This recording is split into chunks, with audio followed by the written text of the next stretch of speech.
yeah, so was a project, and then as I started learning more and more about how good honey is for, we all know what raw honey does for us.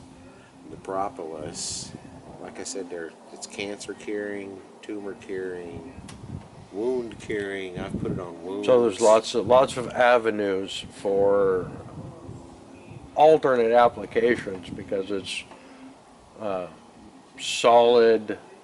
It's a biofuel. Uh, it's I Yeah, mean I've made, yeah. perpetually recycling. It goes. They There's go a there long there way. are no negatives You got with it. you got a girlfriend flying around Yeah, you. I heard her.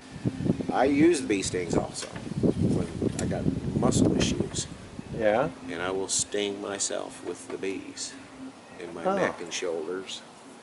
Um, my fiance, I sting her. She has big issues. She just had a hip replacement, and before the hip replacement, we were stinging those muscles in that thigh to make them quit spasming, and it was instant for her. You sting her, and Wow. 5 minutes later, the pain was at a tolerating area. Wow.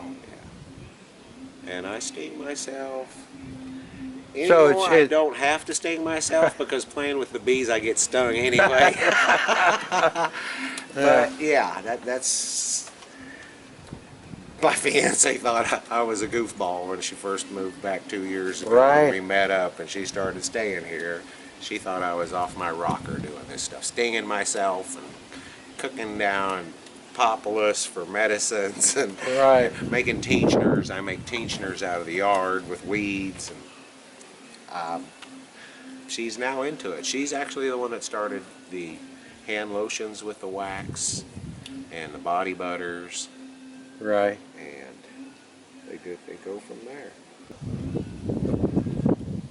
Product market is starting to open up into hemp butter and CBD oils, and soon if it becomes legalized, it'll be a certain percentage THC into the cream Yeah, that will add additional penetration probably all because it's kinds an of oil. things. Yeah, it's all So kinds of things. that are Yeah, between tinctures, hemp. Yeah, we started experiment with the hemp. My next project is fresh vegetables for the local area because of all the shipping problems, all the problems we have with vegetables getting shipped so far that they're starting to sour on us or right. catch salmonellas or anything else like that. So I see an area where you could like terraform like little layers because once you terraform it, it's there forever. It's it's gonna outlast you. yeah, And how cool would it be to be terraformed as you went like down this little valley and had berries? All you do is water in the front, and all the water just kind all of went rolls down. down. Yeah, I mean, that's kind of that the idea because that I want to that try would be to super cool. recycle all the rainwater and the gray water that comes out of the house. I've got to figure out how to treat the gray water, which most of the time run it through stone and sand and And that's air, about it. and you're clean. So, and that's basically what I was going to do is start watering at the top of the hill and let it all run down towards the bottom. Uh-huh. I mean, you're going to have other plants that are probably not going to care. And they're, and You kind gray, of just figure out gray who wants water's what. going to seep out of the first sand anyway. Yeah, You're not going to have anything in the sand but what maybe opium poppies, maybe, yeah, that calcium. yeah, because they grow right in the sand. Your real minerals are going to be there, but your soaps and other byproducts Yeah, actually stick to the limestone and stay in sand. So. yeah. And I might just make a settling tank so everything settles to the bottom. I think that gravel and sand is the better way to go, though. Yeah. Yeah, because you don't have to wait for the settle. Algae starts building in standing water, so pH gets off. Right. You know, It changes there's a because lot it to it. blooms. There's a cycle. There's a life cycle involved. Yeah. You got mosquitoes. Yeah, bugs. Yeah. My other elements are bugs. I try to stay away from pesticides because I've got bees. So Yeah. I got to go as natural as possible. I do on the fruit Put it trees. into a sealed bladder tank, Yeah, on the fruit and trees. then when it gets full, you open it up and it provide for one watering. Something like that. Yeah.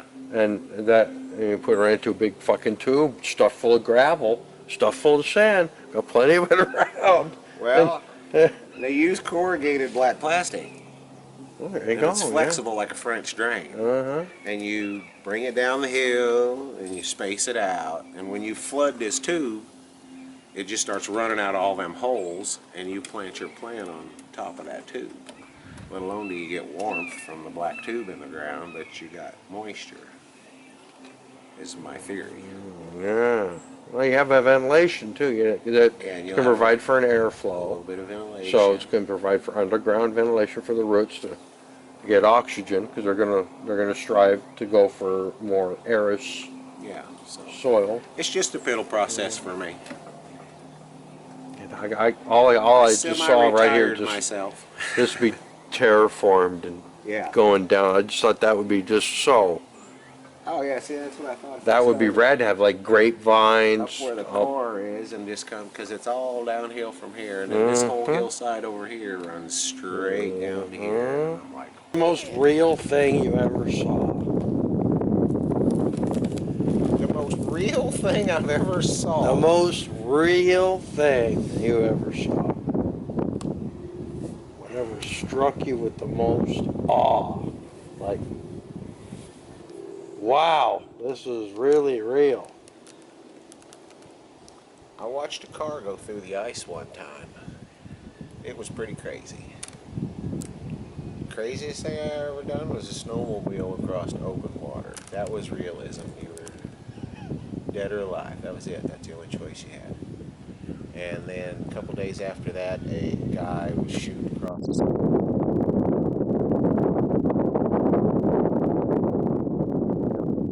him, and the rescue squad got out there and picked up the helmet, and his head was still in it. Oh. And when I heard that, that was a realism, a real realism. Yeah, the ice, he hit it right at ice level and it decapitated. Yeah. Wow. And off bridges and stuff like that. I'm like, no, that's not worth it. And I quit riding snowmobiles across open water too. I bet. Wow, huh? You ever seen anything in the sky? I seen drones last night that was pretty crazy. We were going over to Mom's house, and over by her house, she's about 2 miles north of here. We got to going that way. Sissy thought it was a satellite, but it was within inside the atmosphere. As we got closer, it was flying towards us. You could see the green and the white and the red light. She said, "It's an airplane," and I'm like, "No." And then it got right above us. You could tell it was a drone. Huh. So last night we were UFOers.